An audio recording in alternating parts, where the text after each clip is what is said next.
3-month stint. The boy hasn't been with a girl in 3 months. Hasn't seen girls in 3 months. He falls face first into her openness. 3 months later, he tells me, it's been 3 months. She's a good girl. I know good girls. But I wait for more as the story unfolds. Time passes like wine glasses. She comes undone. He tells me he just bailed her out of jail. That it wasn't a big deal, some technicality. He insists she's a good girl. But I see him removing frustrations from his hair, selling himself the story of her goodness. He likes taking her out, but it costs too much. She's demanding more that he can't afford. They break up. He tells me that in the heat of a morning argument, when he tells her to take her stuff and leave, that she calls him a nigger. He couldn't believe the word came from her mouth.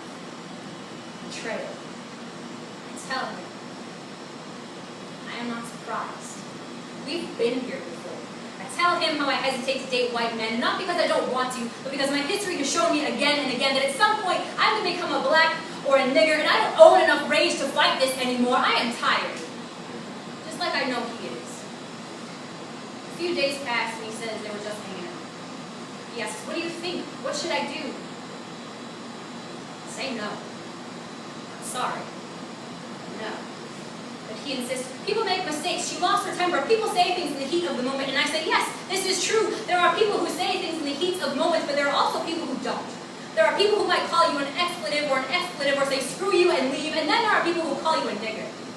Nobody has any words in the heat of anything that they didn't allow in the first place. Invited inside, poured tea and coffee, fed cereal, and served juice to the nigger word. Offered a place to stay and a couch to crash on. Pet the little nigger word dog and took it on a walk through the park. So maybe she didn't tattoo the nigger word on her finger to be wedded to this hatred, but she named you this.